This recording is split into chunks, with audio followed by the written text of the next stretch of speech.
again, it's the same person I had another conversation with, just like just a friendly catch-up conversation, because they were talking about going to Walmart, and I was like, yeah, you've been down there. I mean, they had like 50 parking spots for pickup, and I saw the same thing up in Knoxville. And I'm living in this little tiny town down here, and they got 50 spots for pickup. And she was saying the same thing, like there's never any more than like ever 6 cars in there, even at rush hour. You never see more than 6. But I want to bring it back to the original thought I was talking about in the beginning of the program here.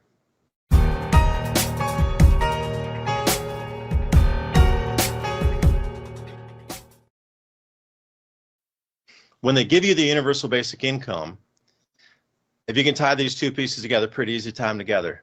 The reason that Walmart's putting so many pickup spots is when you get the universal basic income, it's going to be all digital money. You will not be able to go into the store and physically spend like you did before. You're going to have to order online in the beginning.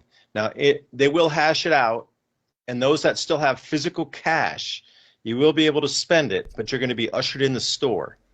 They're going to let little batches of people go in, and you'll be able to spend your currency or convert it. Same with the banks.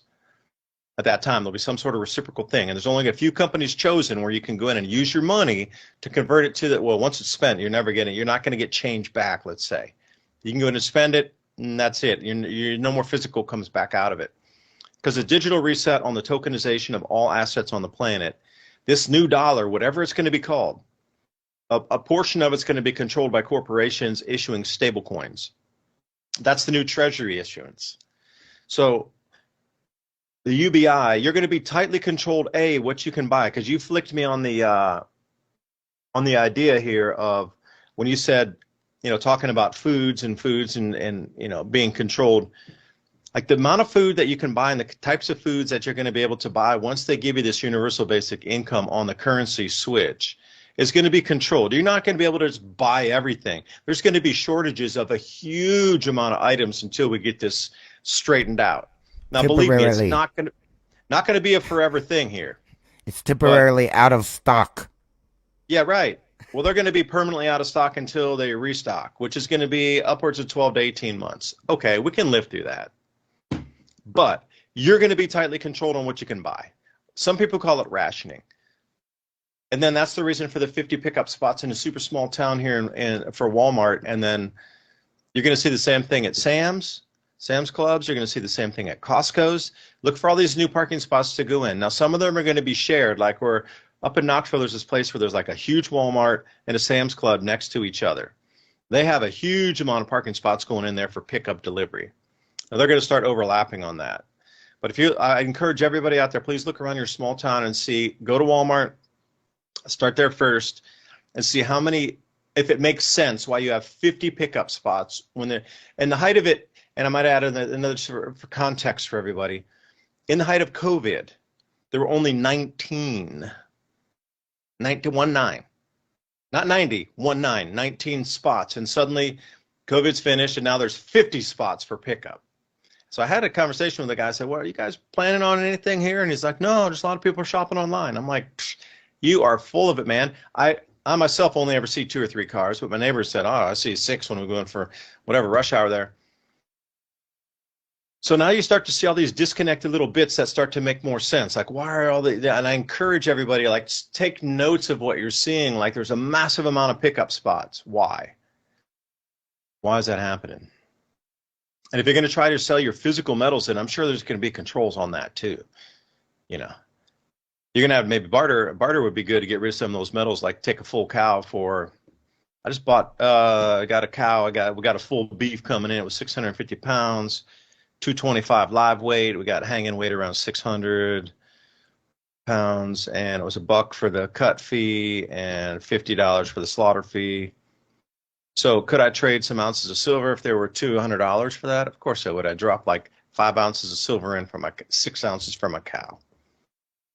7 ounces. I'll take the full beef, and then I'll give the guy 3 for cutting. So a full 10 ounces in, I got a cow. All right. These are the things you're going to need to think about. I'm just so baffled here now of all this information that's coming, and something's getting weird and wacky. My sixth sense goes off sometimes, but this one is just like, seventh sense is kicking in, I guess, right now. Not sixth. We're raising it up a level here. So anyway, I'll leave it there. Just looking at my note sheet for you, Ransom. I'm done. Thanks. Please speak. I'll write more notes. Yeah, so for Walmart, and you remember we talked about this a long time ago, and I was mentioning that they had the organic, better products that would never even reach the floor because people would order them online. And the reason they didn't put them out on the floor is because your average food stamp SNAP shopper is not going to buy that.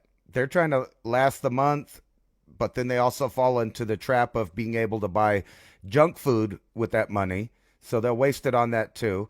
So they only put out what they put out on the floor. However, people are ordering every month online. And the reason the parking lot's not full is because it only takes a couple minutes to pick it up and leave. You're not parking, you're not getting your kids out, you're not going inside, you're not forgetting what you came for and going down all the aisles. You're not doing none of that. You're just coming, you're opening your hatch up. Some guy wheels out a forklift and puts all your junk in there, throws it, breaks it, smushes it, whatever. You know, Breaks it. um, Hey, that's my eggs, man. Don't put the iron bars I ordered on top of my eggs. right. But since we had that conversation, now a third of the Walmart parking lot is now dedicated to that. So I don't know how many slots they have there. Um, but if you could think about 50 slots alternating about 4 to 5 people every hour all day, you're not going to see anybody piled up in the parking lot. They just pull in, they wait 5 minutes, they get loaded, they're gone. Somebody else pulls in later, whatever. But that's the whole state of where it's all going. And we have been talking about this for a But long Ransom, time. answer me the question though. Then why would they build 50 spots, knowing that time allocation for each car to come in and then disembark after it's been loaded? Why wouldn't they shrink that to 10 spots out of the 19 originally? Why would they put in double the amount from before during COVID? That makes no sense to me unless they know something's coming. Well, I think the whole part of COVID was to shut down, and it was one of the first steps of transforming the way we do business in the United States. They ended the 24-hour business model. Yeah, that's They gone. they reduced the hours of all of their employees, so no one can reach 40. So then, no benefits, no overtime, no double time, none of that people of a begotten era got to take advantage of to build their wealth. There's no longer any of that. They would rather hire 3 times as many less qualified employees at less hours and alternate them through there because they know they're going to replace these workers with robots. That's why. That's why they haven't really had a problem with the minimum wage changes, none of that stuff. These are all been coordinated steps to change the entire platform of how humans interact with business, getting food and other things. And it's going to be obvious in the near future that really growing your own food or having a pipeline of your own products is the only way that we're going to do survival. And that's kind of why I wanted to title tonight's it's not as hard to invest in your future as you think. It's kind of obvious where everything's going. And matter of fact, you remember when we were on the Tim Pool show and we were talking about AI and its ability to calculate weather wasn't up to par yet. Well, now that is now old news, and now they're claiming they have revolutionized weather prediction with their new AI model. And that's exactly what we were talking about. Everything from weather down to, your own personal decisions is now going to be influenced by an artificial network of AIs making decisions for people. People are dumb now. And I'm talking about myself included. When I was about probably 30, I had all my information locked in the bowl. It was locked in there. I could recite it when I needed to. I rarely lost an argument, and most of the time people didn't even know what I was talking about. It was just too much. Now, all of the things I've talked about are common knowledge, have come out, breakthroughs about stuff. It's all common knowledge. But even I find myself having to revisit history and go back to the internet because we're all using it for a hard drive now. And this is where they're putting us. The removal of education has taken its course. So a lot of people saw today um, the removal of the Department of Education, but what's going to replace it will most undoubtedly be a set of protocols written by an AI on how to teach children from the ground up. This is the programming. Massive programming is what we're moving into. And it's dripped, but now we're there. The problem is people don't see it because it's not something you can deal with in real life. Like you can't go outside and yell at the AI. It's nowhere, but it's everywhere. There are few things you can count on in a major disaster. Having your water supply cut off is one of them. With the Alexa Pure Emergency Water Bank, you'll have months of drinking water in your home. Everyone else will stand in line waiting to get just a few bottles. It's one of the easiest, most affordable ways to store emergency water, and it takes up hardly any space. The Alexa Pure Emergency Water Bank includes one BPA-free liner, comes with a siphon pump for extracting water, fits just about any bathtub, large or small, fills quickly in 30 minutes or less, holds up to 65 gallons of water, and keeps water fresh for up to 16 weeks, holds about 2 months of water for one person. A person can generally survive without water for about 3 days. However, the exact amount of time depends on many factors, including age, activity level, and overall health. Don't gamble with your life and well-being. Being prepared is easier than ever with Civilization Cycle and Alexa Pure. Even the people that read the meters, they don't even get out of their truck anymore. They have a little scanner. They beam that. It goes into the system. They don't even know what they're not. The meter readers don't even read the meters. So no one knows anything now.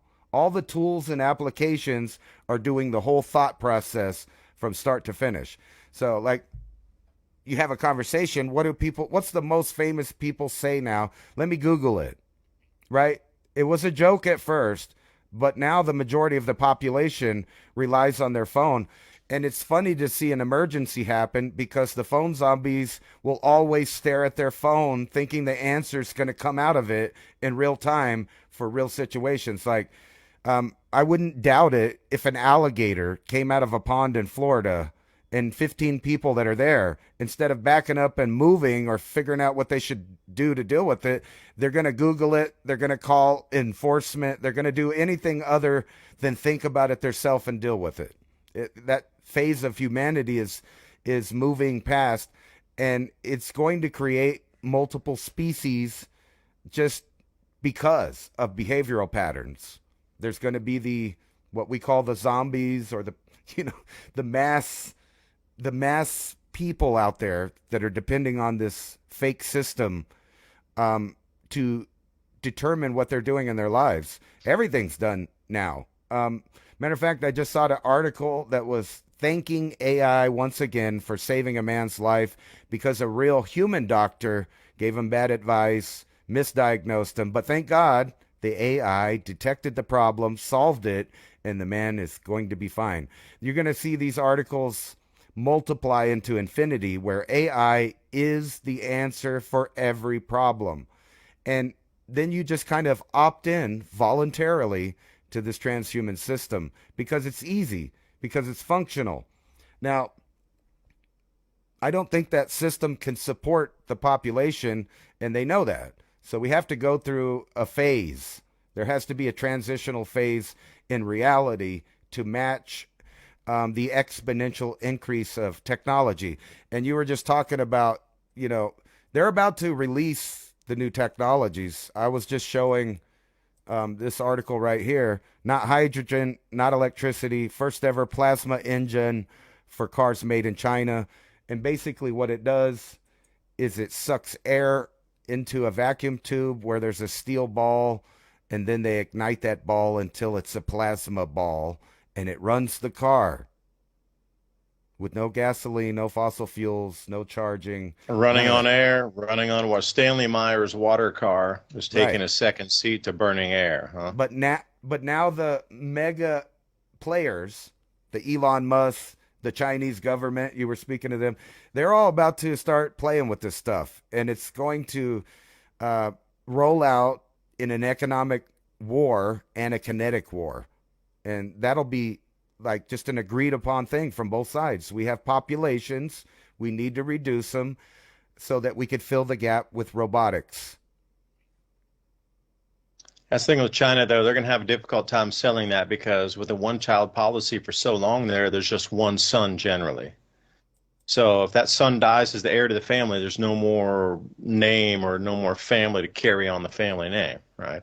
So to Well, sell that to China, it's got to be something dire for them to send their sons that are of older age and even younger now. I mean, they only started the multiple child policy, what, like under 5 years ago?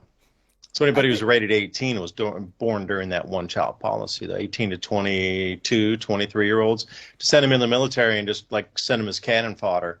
right. Families won't be able to carry on their lineage at that point. So that's going to create a huge, huge cultural rift there. That's something sociologically they need to deal with. I don't know how it's going to be dealt with, but bad America, bad Japan, bad whatever can only go so far. Like you just wiped out most of our sons. Yeah, what's next? Lab grown Chinese, but then where does that go? Oh, and by the way, Civilization Cycle, buy me a coffee. Thank you so much. Someone bought us 3 double espressos. Thank you, BB. One-Eyed Jack bought a double espresso. Thank you so much. No comment with that. H. Johnson, 8225. Yo, gents. Hope all is well. Missed you guys last week. Tumultuous times ahead. Yeah, we had a little bit of technical difficulty last week, at least myself, after this massive thunderstorms